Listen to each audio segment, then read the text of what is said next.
Welcome back, everyone. I am absolutely thrilled to have you here for today's Explainer. So we are tackling a concept today that honestly feels like it's straight out of a science fiction movie, but as we're going to see, the foundation is already being laid right beneath our feet.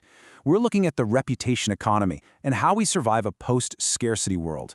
I want you to think about the ultimate question here. How does humanity actually compete when our physical survival, food, shelter, our basic needs, is fully automated and basically free? When the struggle for physical resources ends, what exactly do we fight for next? Okay, let's look at our roadmap for today. We're going to cover 1. The post-scarcity world, 2. The science of measurement, 3. Real-world warning signs, 4. The carpet shop metaphor, and finally, 5. The virtue marketplace debate.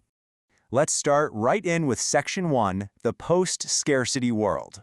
We're so often sold this utopian vision of the future, right? A world where automated networks drive down the cost of basic needs to almost zero. Just a perfectly friction-free utopia.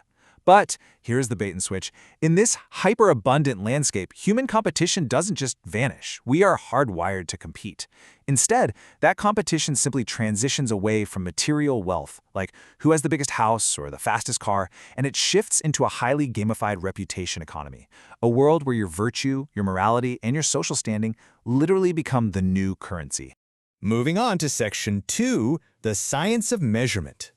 If virtue is going to be the new currency, well, someone has to measure it. And right out of the gate, we hit a massive wall. It's called Goodhart's Law. It states that once a specific metric is selected as a behavioral target, it completely loses its validity as a reliable measure. Why? Because we humans are incredibly clever.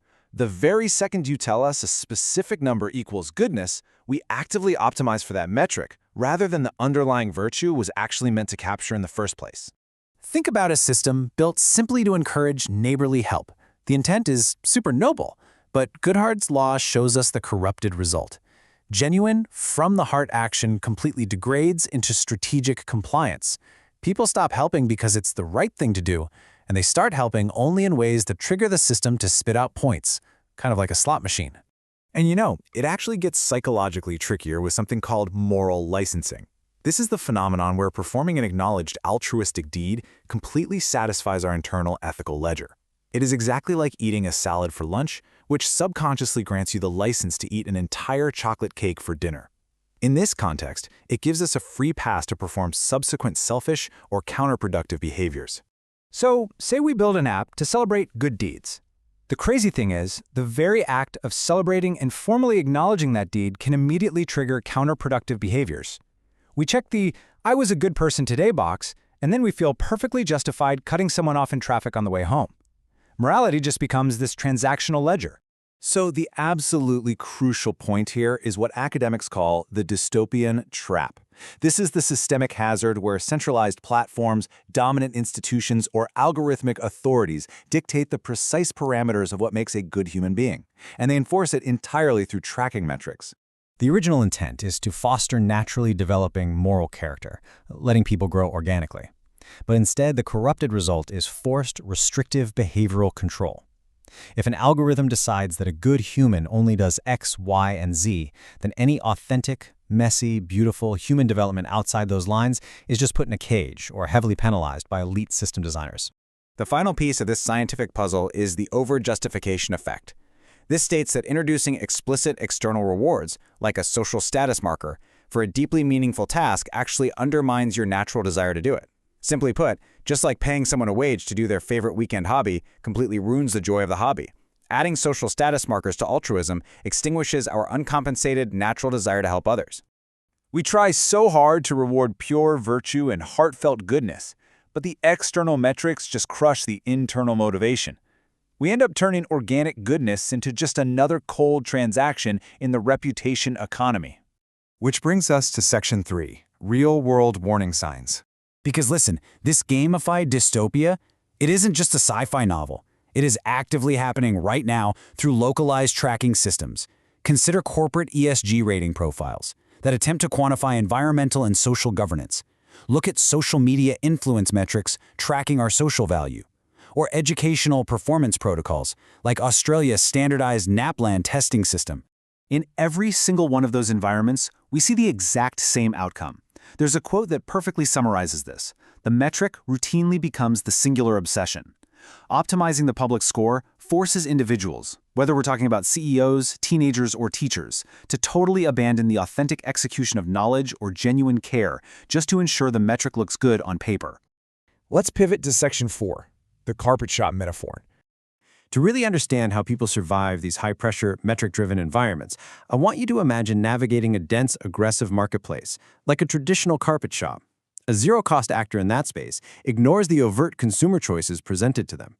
Instead, they completely alter the rules of engagement, securing free hospitality and achieving their goals without ever buying a single product. It's actually a brilliant tactical survival maneuver for a demanding commercial environment. But here's the profound danger. What happens when you map that tactical carpet shop mentality onto non-commercial spaces? Imagine taking that purely transactional approach to an arduous mountain climb or a quiet sacred altar. You completely strip those spaces of their depth. You reduce a profound human encounter with deep time into a simple exercise in personal utility. And honestly, that is the true cost of turning morality into a marketplace. And that leads us right into Section 5, the Virtue Marketplace Debate. We really need to weigh the critical risks of surviving inside this inescapable framework.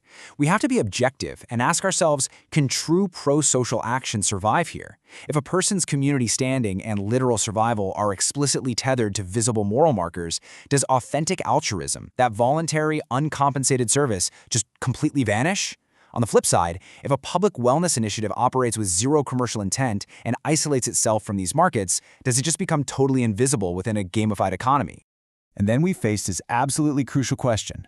Who holds the systemic power to define the baseline criteria for virtue-based marketplace? If the algorithms that govern our human interactions are built by an elite centralized group of tech designers, how do we prevent the optimization of human morality from morphing into a highly restrictive mechanism of behavioral control? Which leaves us with a final, provocative thought to chew on. If we successfully decouple human survival from physical labor and transition to a society where social reputation becomes our only currency, have we finally freed humanity to pursue pure goodness? Or have we just transformed our deepest, most sacred virtues into weapons of zero-sum social warfare? The systems are being built right now. How we choose to measure our virtue might literally determine the future of our humanity. Thanks so much for joining me for this explainer. Keep learning, keep questioning, and I'll see you next time.